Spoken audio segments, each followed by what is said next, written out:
Assalamualaikum warahmatullahi wabarakatuh. Perkenalkan nama saya Irfan Edward Roman dengan NIM 0439086628 PBJJ Bogor, Prodi Sistem Informasi. Di sini saya akan menjelaskan terkait tugas 2 pemrograman berbasis web, yang dimana pertama mahasiswa dapat menerapkan sistem perorganisasian JavaScript Vue.js. Yang kedua adalah menerapkan function message atau vtext. Yang ketiga adalah menerapkan function conditional if else. Yang keempat adalah menggunakan function data binding, vbind atau vmodel, serta ada compute property. Lalu ada yang kelima menerapkan function watcher. Oke. Yang pertama mungkin akan dilihat codingannya dulu di sini. Untuk function message berada di strong ini. Fungsinya untuk menampilkan semua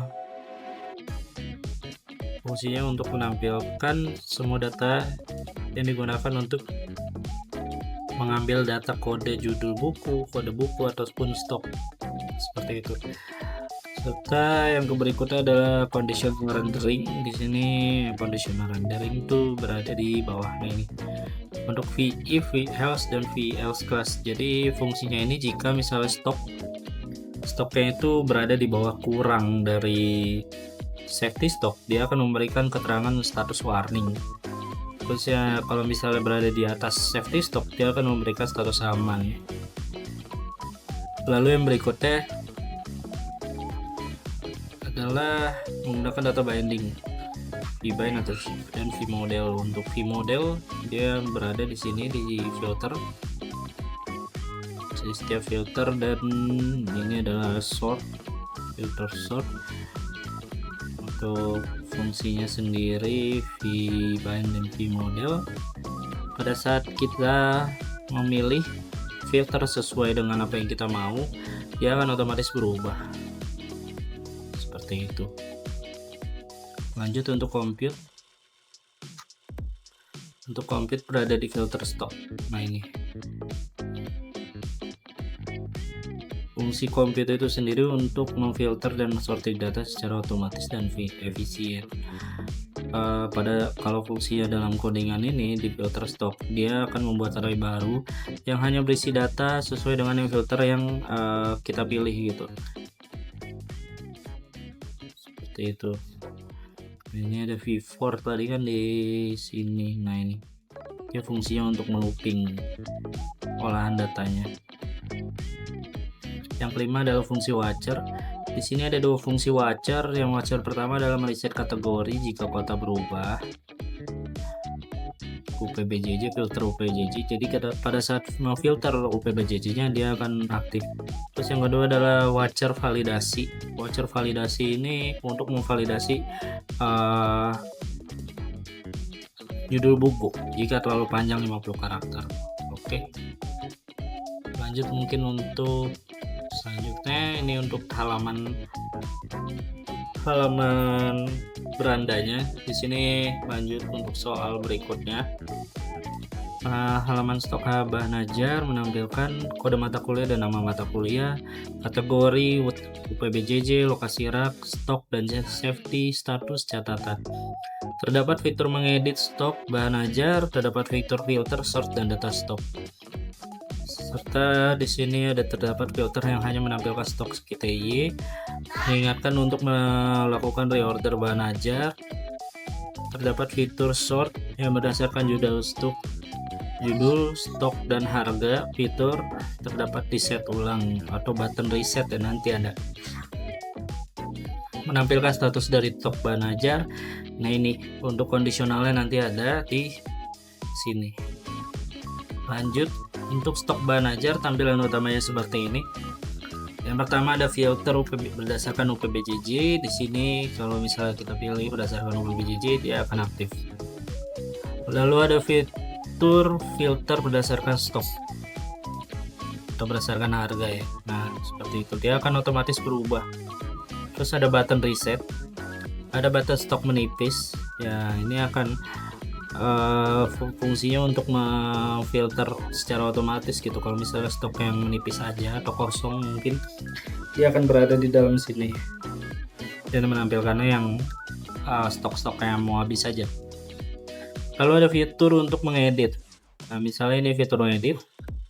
Untuk stok kita isi kosong, dia akan berubah menjadi data kosong seperti ini.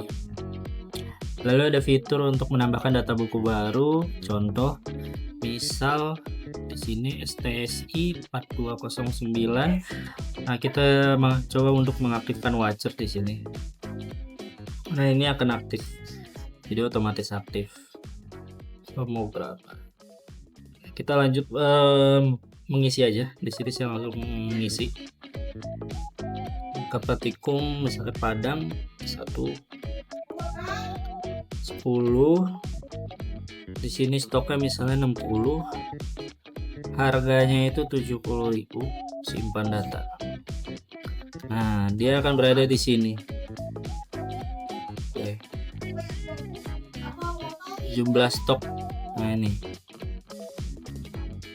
Seperti itu. Dia akan langsung berada di sini.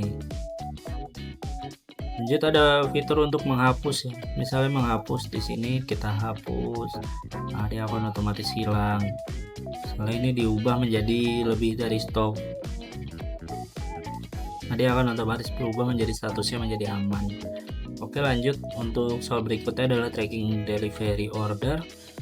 Halaman ini menampilkan bahan DO bahan ajar. Oke.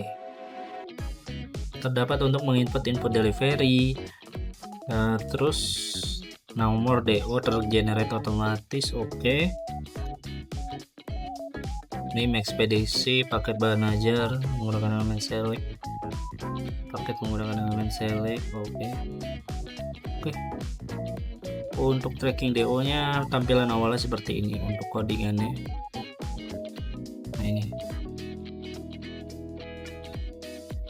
Nah, ini untuk tracking DO, tampilan di HTML nya seperti ini. Ini untuk button untuk buat delivery order baru. Jadi untuk keterangan aja, lacak status pengiriman sebagai keterangan di webnya. Lanjut di bawahnya, nah ini buat delivery order baru, nomor DO otomatis nanti ini bentuknya munculnya dalam bentuk pop up. Nah, ini fee value option, dipilihnya menggunakan fitur option di sini. Oke, terus untuk paketnya juga menggunakan fitur option.